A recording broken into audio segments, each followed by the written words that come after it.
Ethical Perspectives on the News is produced by the Interreligious Council of Linn County, which is solely responsible for its content. The views and opinions expressed on this program do not necessarily reflect those of the staff and management of KCRG TV9. Good morning and welcome to Ethical Perspectives on the News. My name is Diehl. I'm currently the president of the Interreligious Council of Linn County. On this morning's show, we're going to talk about cancel culture and free speech. And here to discuss this rather controversial topic, I have two distinguished guests with me who have joined me on previous episodes. And before we get started, I'd like you each to just take a minute or so to introduce yourself, what you do, and why this particular topic of cancel culture is interesting to you. All right. I'm Megan Goldberg. I'm an assistant professor of politics at Cornell College. I'm particularly interested in this, I think, as someone who does some public-facing work as a scholar.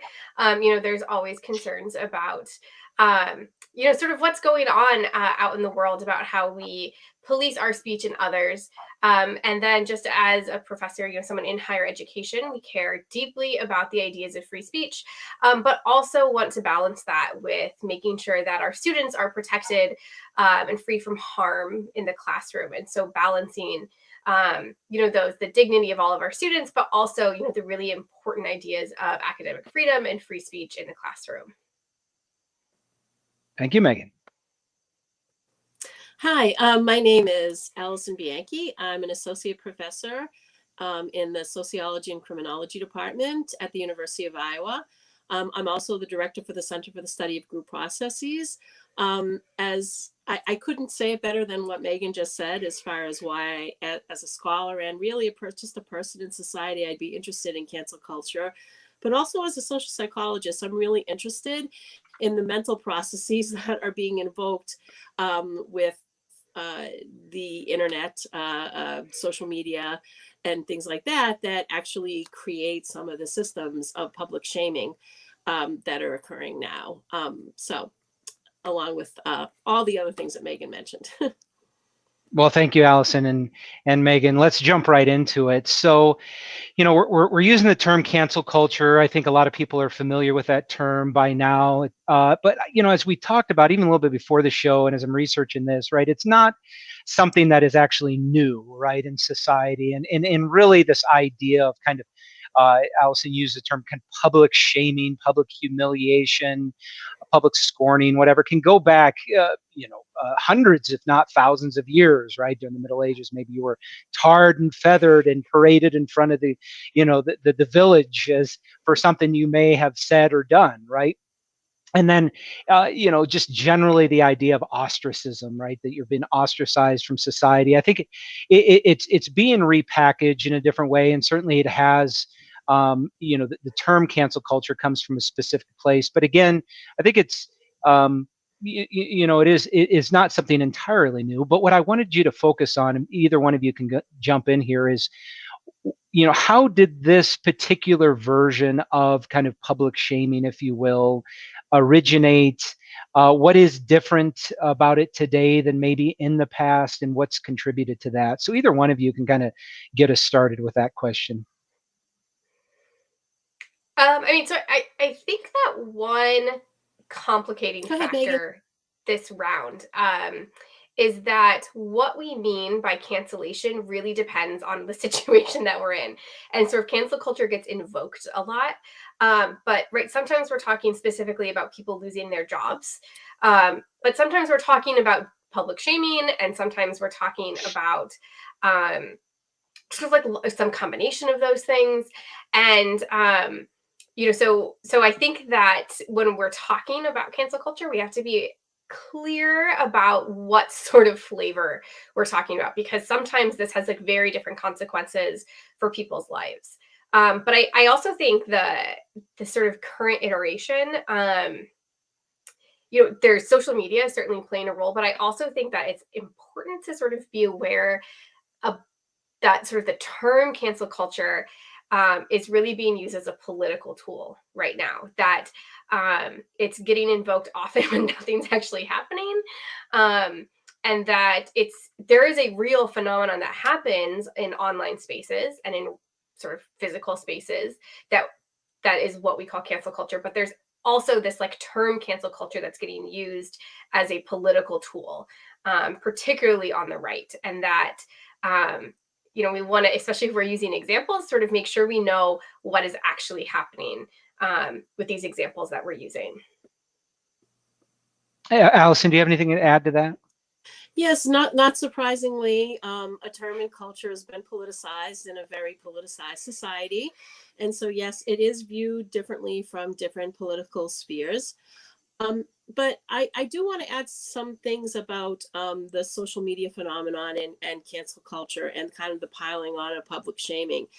It is slightly different than how things have been done in the past because of this anonymity that we have somewhat. When we participate in social media, yes, we can have a handle or kind of a screen name, but we don't necessarily have to show up as ourselves. And so that gives some people a license to go farther than they might have, let's say, in a public face-to-face kind of sphere.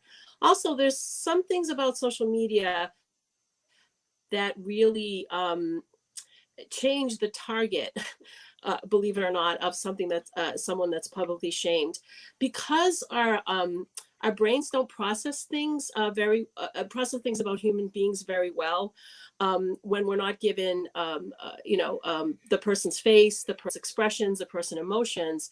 We can have a tendency to really, really dehumanize an individual. It was true in public shamings of yore, but it's kind of worse now on social media because we can really dehumanize an individual and turn that person into almost a symbol of like what's morally wrong about the situation, rather than this is a complicated human being, probably a complicated situation, and we have to be very careful as we publicly shame and attempt to cancel somebody, because we might probably don't have all the information, and also we could be wrong.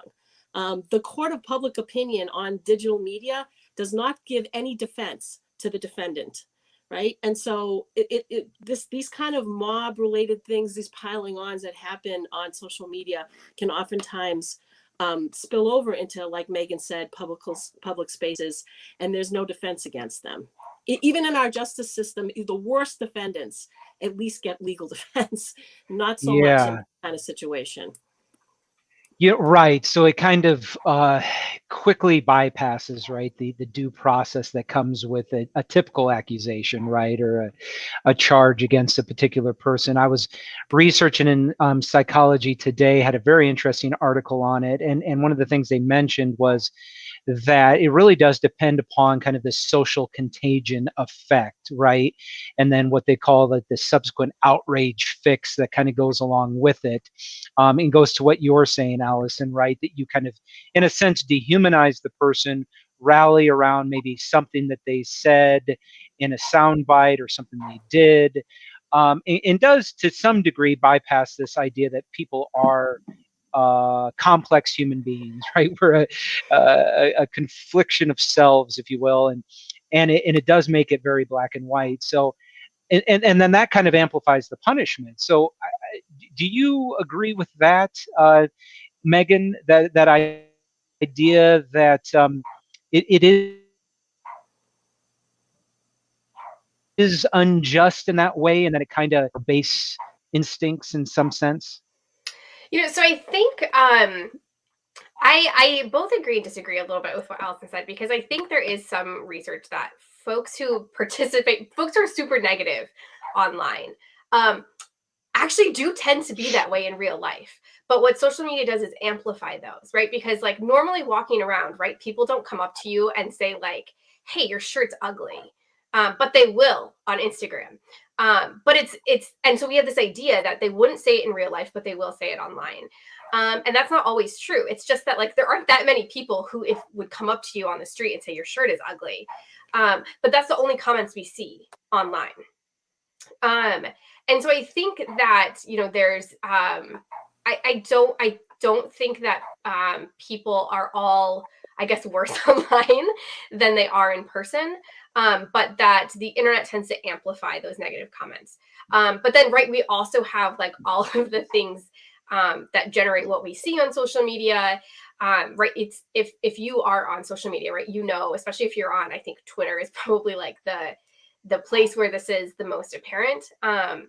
There's sort of like a discourse for the day, right? Like today, everyone was sort of piling on the new University of Austin that's being founded, right? That was like the topic of the day, at least for academics on Twitter. And so you do see that sort of pile on effect. But I think, I guess in terms of justice, you know, I tend to think of it as a two-way street in some ways as well, that there's a supply side, right? Like you don't have to go make comments on the internet. And so, you know, this isn't necessarily, some of the things I think we're talking about aren't necessarily folks getting canceled because of things they said, you know, at the coffee shop or in a conversation with their friends. It's you wrote an opinion piece for the New York Times and people didn't like it. And so I think there's big differences, right? So I think one thing I want to push back on in like the general public right now is a moral panic about cancel culture, because it doesn't apply to most people. I think there's all these concerns that like there are just people out there policing your language, and that's not really the case, right? A lot of the people who are sort of instituting this moral panic about cancel culture are folks who have major public platforms and are public figures. And so you know, there are people who are not new to the court of public opinion in many ways and have chosen, I guess, a career where that is their market, that is their consumer. And so I don't know, I go back and forth, I think, on, I guess, the justness of the situation. Yeah.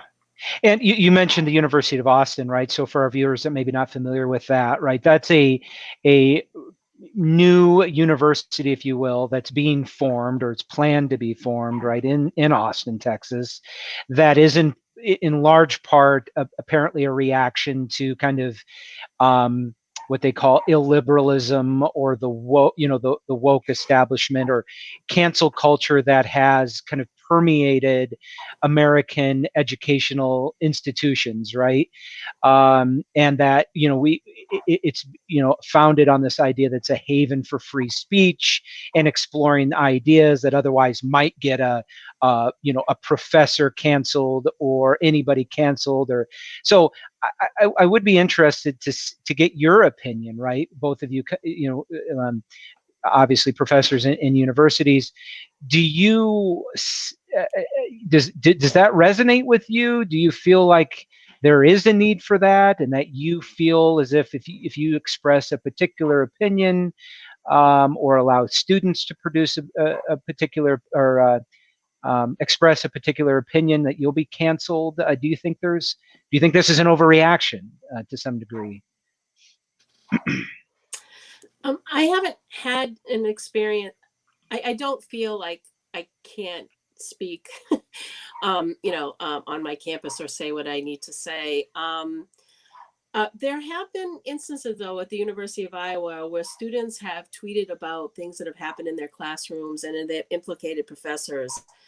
And so there's been attempts, I think, in the social media world to cancel, however it is that we're defining it, professors, but they haven't been very successful. You know,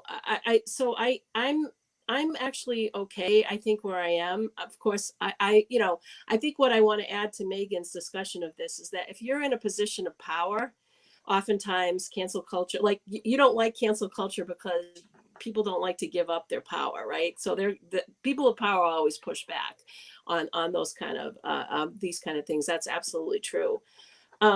But you know, being in a position of power, I mean, meaning I'm a tenured professor, right? So I feel like I have free speech. It's guaranteed to me, actually, in my you know, tenure decision.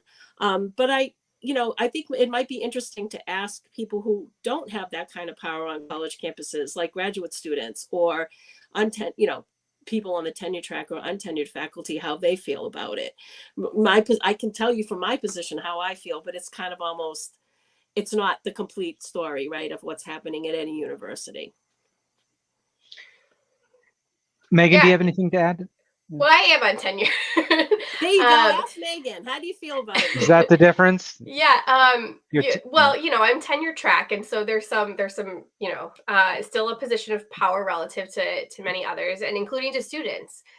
And I think that there is this discourse, this popular notion out there that universities are these really woke, I don't even like that word, these really woke, like liberal leftist havens. And while it's certainly true that faculty are more liberal than the general public, I think there's a couple things that students often get more conservative in college. And the way and that's because students come in as like very, very liberal from high school. And the person who has the most effect on you as a student in terms of your political ideology later is your roommates and your friends, not faculty. And so, I think I always remember that when I'm talking to students. But I think that the flip side of this is there are faculty there who are on so-called watch lists. There are faculty that are getting targeted in like paid ads on social media as most racist professors. And it is faculty who teach things like critical race theory, faculty who teach really anything about race, often faculty who are faculty of color and junior faculty, untenured faculty, who are being targeted. But the thing, the part that is, this is contrary to this new university, right? These are professors who are in fact quite leftist, quite liberal. And so there's this idea that, conservative faculty are censored. But in fact, if you look at like the types of faculty who actually are targeted by different organizations, it's on the other side. And so I think that's certainly a problem. Limits on academic freedom is a huge problem, but it's not coming from the direction that sort of the University of Austin would have you believe that it's coming from. Yeah, and so that's very, very interesting, and I think it makes me think in terms of like, when it comes to free speech, right? That there's this economy of ideas that's out there, and you're putting out kind of you're selling something of yourself and how you behave and what you do. But either people aren't buying it or they are buying it, right? And this cancel culture is kind of people that like, hey, I'm not buying it, and and if you continue to put out certain ideas from the left or right, like, I mean, on the right it may be on the left it may be critical race theory, and you're going to get pushback from the right, like, get that professor out, or stop teaching that, or that, and then it's all over the political spectrum there. But what do you think of it in terms of that? Like, I guess my question is, shouldn't we almost value that in society, right? On the one hand, free to express ourselves any way we choose, but then also society is then free to kind of respond to us in a certain way. What do you think about that? Society is absolutely free to respond and disagree with our ideas. I have no problem with that. The problem I have is when things start getting dangerous, when it goes from disagreement to piling on of people and actions like doxing. So for people who don't know what the term doxing is, it's when people will publicly put someone's like real address, not their email address, but their physical address online during a public shaming session, and then suddenly this person has people knocking on their doors, and it can get really scary. I want to just kind of put this out for some of our viewers, and I really recommend to them watching a documentary called 15 Minutes of Shame. It's on HBO Max right now, if you have that, and it's been produced by Monica Lewinsky. This is a person who understands cancel culture and mobbing on and physical shame probably more than most people. Well, but what a lot of people don't know about Monica Lewinsky is she has her master's degree from the London School of Economics and Social Psychology. So she understands kind of, I think, from both a anecdotal, it happened to me kind of way, and also from a more like theoretical and really kind of understanding the group processes kind of way. And so I'm all for disagreement. I have no problem with students disagreeing, professors disagreeing. I mean, disagreement creates innovation. It creates compromise. It creates some important things. It's when things get out of control in social spaces where there's like people don't know when to put the brakes on and things can get dangerous. And in this particular documentary that I'm talking about, Monica presents some really scary situations where average everyday people were kind of, placed in this kind of public shaming mode, and they did lose their jobs, and they did have people physically, coming to their addresses. It can get out of hand. So a disagreement, intellectual conversation, even throwing a little, insult, that doesn't really bother me. What bothers me is when things get threatening. Yeah, I certainly agree. And I think that there's fairly a lot of concern over, if we're talking about political disagreements, mounting threats of political violence. And, we've seen that in Iowa, locally with school board members and other local officials who have been threatened with violence, who are, they don't even have to necessarily get doxxed because their contact information and addresses are often public. Same with even people who speak sometimes at school board meetings. And in my own work, I've been interviewing school board members, and it's for local officials that often go unnoticed. A lot of them have received threats over their positions in the last year and a half. And so I agree that sometimes these disagreements can turn into physical threats. And when we start to talk about political violence, then that's like a very different story than negative comments on my article that I wrote or something like that. Right. That's right.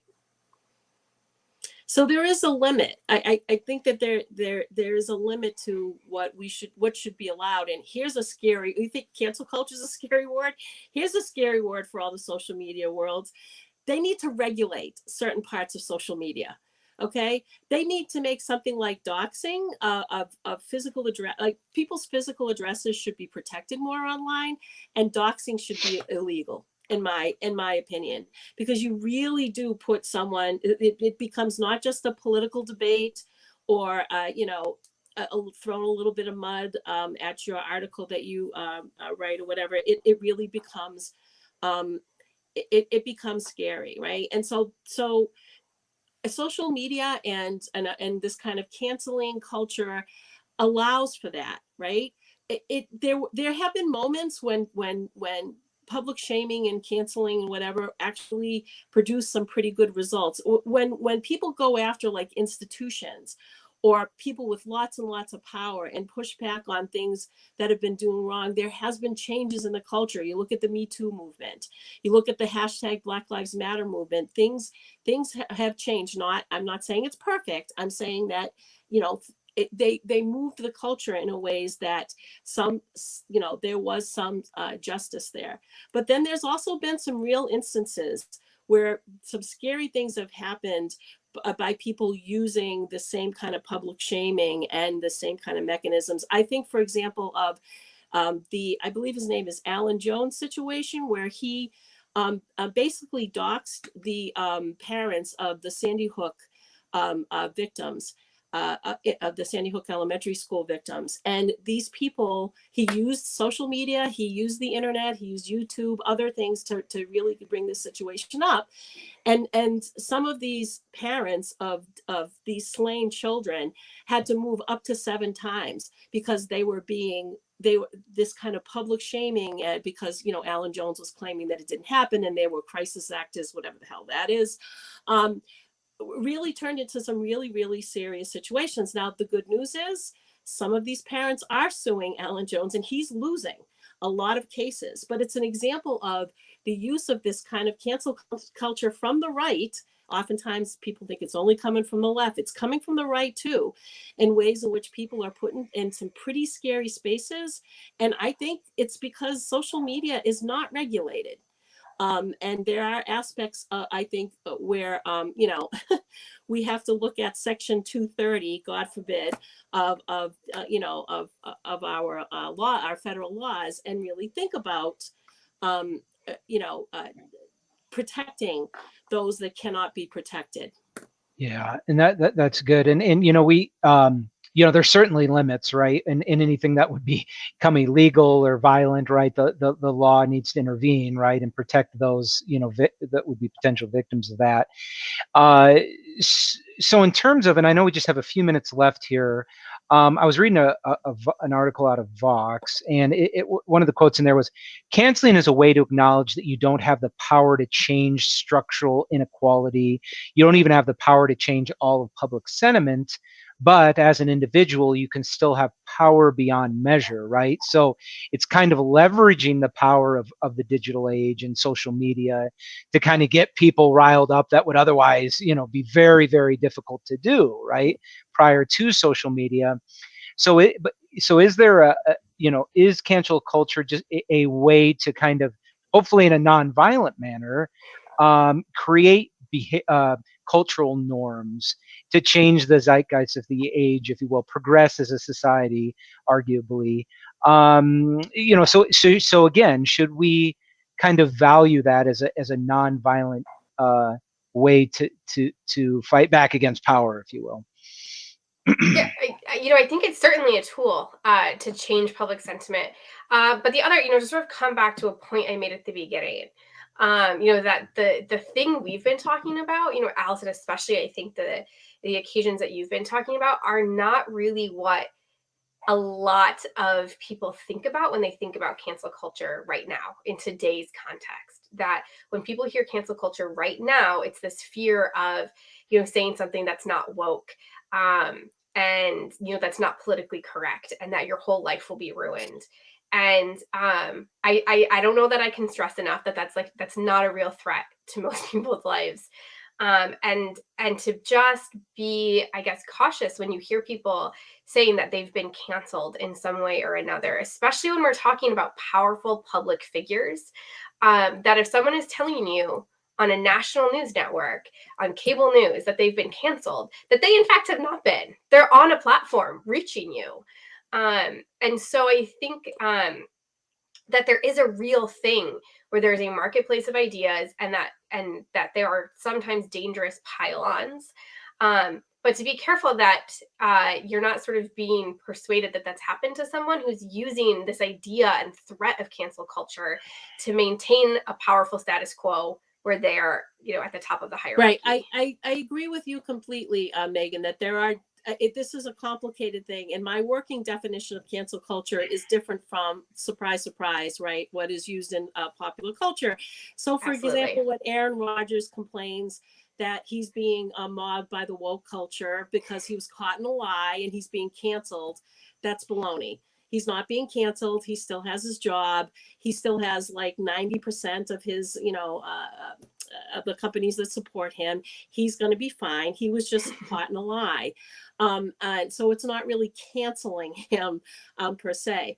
My working definition of canceling culture is when people really are canceled, like when things really happen to individuals where things are taken away from them. And it doesn't happen mostly to the power. I mean, 95% of the time, it doesn't happen to the powerful. That's right. And you hear the powerful pushing back on it, probably more than other people. When it does happen, it's usually to the vulnerable. And that's why I'm so passionate about these kind of protections. Well, thank you both. This is excellent. Unfortunately, we're out of time. Could talk forever. This has been great. I hope our listeners. My social promotion graduate students, thank you so much for helping me with this topic this week. Awesome. And I hope everybody enjoyed it and has a great Sunday, and take care now. Thank you, Alan. Bye-bye. Thanks, Alan. Bye. Thanks, guys. Take care.